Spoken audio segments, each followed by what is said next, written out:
अस्सलाम वालेकुम। कैसे हैं आप सब लोग?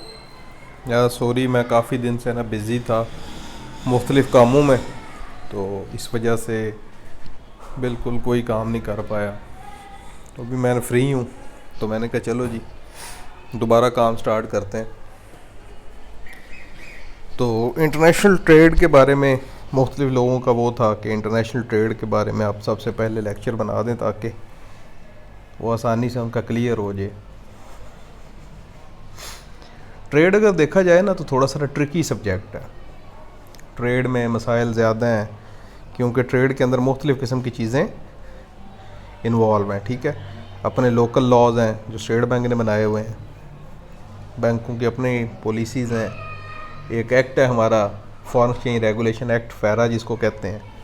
उसके अलावा जो एलसी ऑपरेशन हैं उसको यूसीपी 600 देखता है। ठीक है, कलेक्शन वगैरह को यूआरसी देखता है 522। तो इस तरह मुख्तलिफ़ चीज़ें हैं, वो इंटरमिक्स हैं, तो लोगों को पता होना चाहिए। चलें आज चैप्टर 1 है इंट्रोडक्शन, ये स्टार्ट करते हैं।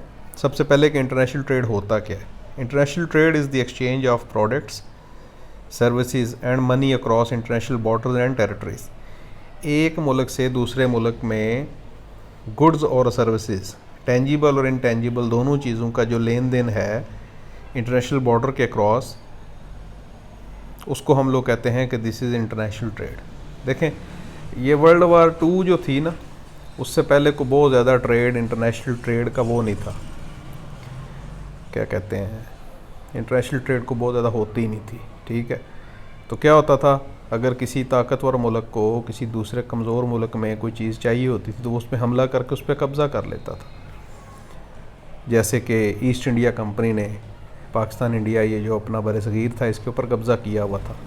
ठीक है, अभी रिसेंटली अमेरिका ने हमारे अफ़गानिस्तान हमसाया जो है उस पर कब्ज़ा किया हुआ था। क्योंकि देखें, ये सारी जो जंग हैं ये हमेशा से रिसोर्स के लिए होती है। अगर आपके पास रिसोर्स हैं तो जंग किस चीज़ की, ऐसा ही है।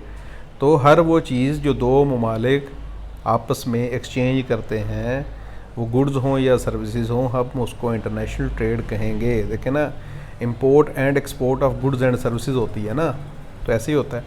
अब what is international trade? International trade means export and import of goods between 2 different countries. जैसे पाकिस्तान है और कौन सा मुल्क लें, सऊदी अरेबिया ले लें। पाकिस्तान और सऊदी अरेबिया अगर आपस में चीज़ों का लेन देन करते हैं तो हम उसको इंटरनेशनल ट्रेड कंसीडर करेंगे।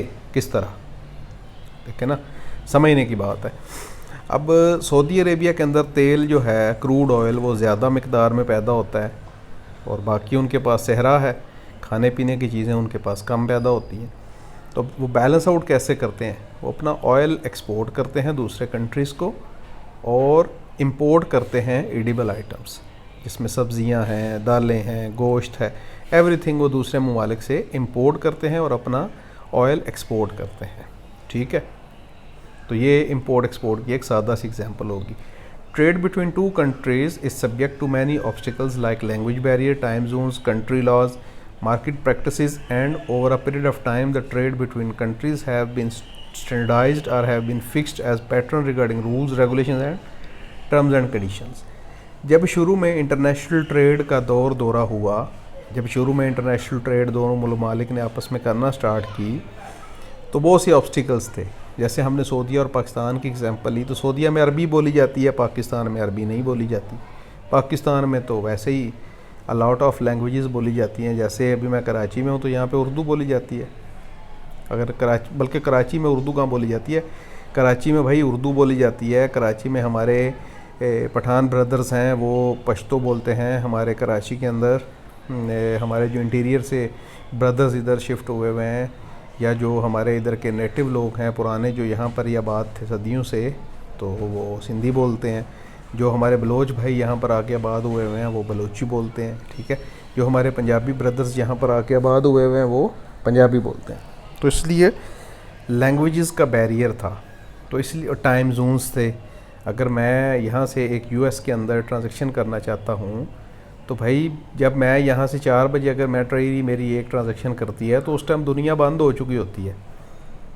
टाइम जोन का डिफरेंस है ना, तो इसलिए क्या होता है इंटरनेशनल ट्रांजैक्शन के अंदर transaction plus 2 days settlement time होता है, T+2 इसको बोलते हैं उर्फ़ आम में, ठीक है।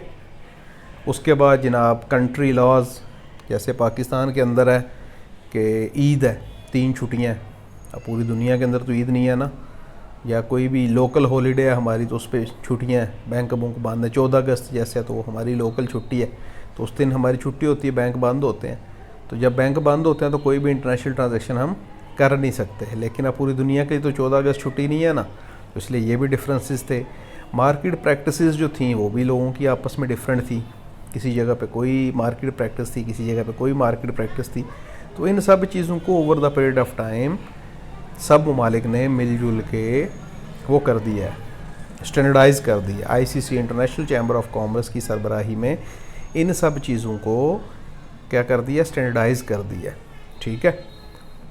अब कैसे स्टैंडर्डाइज कर दिया आगे जाके देखते हैं। इम्पोर्टेंस ऑफ इंटरनेशनल ट्रेड, देखो जी आजकल के जो आपका तरीका है, आजकल का जो पाकिस्तान है या आजकल की जो दुनिया है, दुनिया के अंदर आजकल विदाउट इंटरनेशनल ट्रेड कोई भी इकॉनमी जो है वो बच नहीं सकती, नहीं बच सकती ना। अब पाकिस्तान को देख लें, हमारे पास ऑयल नहीं निकलता ज़्यादा ज़मीन से, क्रूड ऑयल। तो हमने अगर अपनी इंडस्ट्री चलानी है, अपनी गाड़ियों के लिए ईंधन प्रोवाइड करना है या कुछ भी करना है, तो उसके लिए हमें क्या चाहिए, तेल चाहिए। तो वो तेल हम कहाँ से मंगवाएंगे, दुनिया से मंगवाएंगे, ऐसा ही है। तो इम्पोर्टेंस ऑफ इंटरनेशनल ट्रेड क्या है, in the present era of globalization the developed and developing countries buy raw material for their industries from the poorest countries. Cross border trade is the backbone of global mercantile world as producers in various countries rather than limiting their activities to their own backyards aim to prefer by increasing their outreach to global or regional markets। देखो भाई इस पूरी अंग्रेज़ी का तर्जमा ये है कि दुनिया में जहाँ जो चीज़ जिसको सस्ती मिलती है वो उधर से लेता है। फॉर एग्ज़ाम्पल आपने एप्पल का अगर आपको एग्ज़ाम्पल दी जाए तो एप्पल ने अपनी प्रोडक्शन कहाँ शिफ्ट की हुई है, चाइना के अंदर। क्यों, चाइना के अंदर आपके पास टेक्नोलॉजी ज़्यादा है, लेबर सस्ती है। इंडिया के अंदर लोग अपनी प्रोडक्शन शिफ्ट कर रहे हैं, क्यों, क्योंकि इंडिया के अंदर लेबर सस्ती है, कोई लेबर लॉज नहीं है, हर चीज़ को आपको कंप्लाई नहीं करना पड़ता। पाकिस्तान में भी अगर अल्लाह करे कभी कुछ अरसे तक अमन व अमान की सूरत हाल, इंशाल्लाह हम सारे पुरुमीद हैं कि इंशाल्लाह पाकिस्तान आर्मी जो है वो यहाँ पे अमन व अमान की जो सूरत हाल है उसको बेहतर करेगी, ठीक है। तो इंशाल्लाह जब बेहतर होगी तो पाकिस्तान भी एक चीपेस्ट कंट्री बन सकता है, दुनिया के लिए लेबर प्रोवाइड कर सकता है, यहाँ पे दुनिया अपने कारखाने लगा सकती हैं, ठीक है, क्योंकि हमारा रुपया तो वैसे ही सस्ता है। अब देखें ना दुनिया पूरी के अंदर क्या है, अगर आपने फॉर एग्ज़ाम्पल यूएस के अंदर आप काम करें तो वहाँ पे स्टैंडर्डाइज जो रेट है वो $18 $20 पर आवर है। पाकिस्तान के अंदर $20 को अगर आप 300 से मल्टीप्लाई करें तो 6000 बनता है। पाकिस्तान में 6000 जो बैंकों के टॉप एग्जेक्टिव हैं उनकी 6000 दिहाड़ी है। तो भैया पाकिस्तान के अंदर तो लेबर की मजदूरी कितनी है, 1000 रुपया, 1200, 1500, ठीक है। तो पूरी दुनिया को क्या ज़रूरत है, जितने वो घंटे के पैसे उधर देते हैं उतने में इधर एक दिन की मजदूरी बन जानी है, ठीक है। यानी कि वहाँ पे 1 घंटे 1 बंदे की मजदूरी और यहाँ पे पाकिस्तान के अंदर 10 बंदों की 1 दिन की मजदूरी इक्वलेंट है। तो दुनिया पूरी यहाँ भाग भाग के आएगी ना सर, आना भी चाहिए। Number of natural resources also contribute to the movement of international trade but none of the extent of the oil trade. यानी कि इंटरनेशनल ट्रेड जो है नेचुरल रिसोर्सेज से भी बहुत लिंक्ड है, ठीक है। जिसके पास कोई भी नेचुरल रिसोर्स अल्लाह पाक ने उस पर करम किया हुआ किसी मुल्क के ऊपर, उसके पास वो नेचुरल रिसोर्स है तो वो पूरी दुनिया को बेच रहा है, निकाल के रॉ मटेरियल। जैसे पाकिस्तान को अल्लाह पाक ने नमक की बेशबहा एक नेमत से नवाजा हुआ है। खेवड़ा के अंदर दुनिया की दूसरी बड़ी नमक की कान है, हम निकालते हैं सस्ता नमक, कुछ भी नहीं करते, एज इट इज़ पत्थर रॉक साल्ट हम दुनिया को एक्सपोर्ट कर देते हैं। दुनिया क्या करती है भाई, उसको पीसती है, उसको रिफ़ाइन करती है, किसी को कोई हिमालयन साल्ट के नाम से उसको सेल कर रहा है, कोई किसी नाम से सेल कर रहा है। हमारा जो चावल होता है दुनिया के अंदर बेहतरीन चावल प्रोड्यूस करने में पाकिस्तान जो है वो दूसरे तीसरे नंबर पे आता है। हमारे पास जो बासमती राइस है हमारे गुजरांवाला रीजन में पैदा होता है, हमारे हाफजाबाद रीजन में, सियालकोट रीजन में पैदा होता है, सरगोदा रीजन में पैदा होता है, उस पंजाब के अंदर काफ़ी इलाकों के अंदर, ठीक है। तो भैया वो जो राइस की एक वहाँ पे प्रोड्यूस पैदा होती है वो पूरी दुनिया के अंदर अपनी मिसाल आप है। बासमती राइस की खुशबू, बासमती राइस का जायका, उसकी लंबाई, वो पूरी दुनिया के अंदर अपनी मिसाल आप है। लेकिन हम क्या करते हैं, हमने अपना अभी तक बासमती ट्रेड मार्क ही रजिस्टर नहीं कराया, इंडिया रजिस्टर कराई बैठा है। ठीक है, क्योंकि इंडिया में भी पैदा होता है भाई। अगर देखा जाए तो देखें ना, पंजाब तो एक ही था ना इंडिया और पाकिस्तान से पहले, एक ही पंजाब था। तो पंजाब में भी वही ज़मीन है, वही माहौल है, वही सब कुछ है जो पाकिस्तान के अंदर है, तो वहाँ भी पैदा होता है। लेकिन पाकिस्तान को भी अपना बासमती के नाम से ट्रेडमार्क तो रजिस्टर्ड कराना चाहिए था ना, लेकिन हमने नहीं कराया। चलो खैर, the fundamental principle in the international trade is to buy goods and services from a source country which has the lowest price and sell same to the buyer at another location who offers higher prices। दुनिया के अंदर यही देखो ना भाई, business क्या है? सस्ता ख़रीद के महंगा बेचना। इसके अलावा कोई बिज़नेस और है तो मुझे बताएं, है ही नहीं। यही बिज़नेस है भाई, सस्ता ख़रीदो महंगा बेचो, दरमियान में जो पैसे हैं वो आपका मार्जिन है। अगर आप उस मार्जिन को मेंटेन करते हैं तो अल्लाह अल्लाह खैर सल्ला, आप अच्छे हद से पैसे कमा सकते हैं। जैसा कि अगर साबुन की हम एग्जांपल लेते हैं, अभी यूनिलीवर पाकिस्तान है, वो यूनिलीवर वाले जो भाईजान हैं उन लोगों ने अपना साबुन की जो प्रोडक्शन है उसको पाकिस्तान में बनाने के बजाय वो बाहर से इंपोर्ट करके पैकेजिंग समेत बना बतरा साबुन मंगाते हैं और यहाँ सेल कर देते हैं। या कोई भी और कंपनी है XYZ कंपनी, वो बाहर से कोई भी चीज़ मंगवाती है, पाकिस्तान में सेल कर देती है, इंपोर्ट करके उसके बाद टैक्सेस दे के सब कुछ करने के बाद भी उनको प्रोडक्शन पाकिस्तान में करने से सामान सस्ता मिल रहा है। तो इस वजह से वो क्या करते हैं, चाइना से, हम तो एक चाइना के लिए ट्रेडिंग इकॉनमी बने हुए हैं ना। हमारी जो एक ट्रेडिंग इकॉनमी है, चाइना से सामान मंगाया, पाकिस्तान में सेल कर दिया। अगर आप मेरे साथ बोल्टन मार्केट जाएँ तो बोल्टन मार्केट के अंदर सारा सामान जो पड़ा हुआ है वो इम्पोर्टेड है, कोई भी लोकल सामान नहीं है भाई। प्लास्टिक का सारा सामान इम्पोर्टेड चाइना से आ रहा है, कपड़े का सारा सामान चाइना से आ रहा है, कारपेट का सारा सामान चाइना से आ रहा है, टोपियाँ, मस्जिदों के मुसल्ले, टोपियाँ, बोतलें, इत्तर, तस्बीह, हर चीज़ चाइना से आ रही है। चप्पल चाइना से आ रहे हैं, जूते चाइना से आ रहे हैं।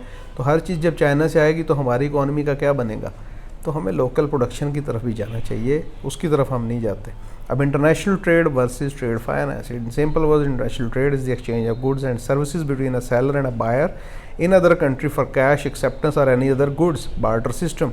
अब पहले क्या होता था, मेरे पास एक भैंस है और आपके पास गंदम है, तो मुझे अगर गंदम चाहिए होती थी तो मैं क्या करता था, मुझे पूरी भैंस के एवज ही गंदम मिल सकती थी ना। मैं ये थोड़ी कर सकता था कि मेरी आधी भैंस ले लो और उसके बदले मुझे इतने मन गंदम दे दो, ऐसा ही था ना। तो बार्टर सिस्टम का ये एक नुकसान भी था।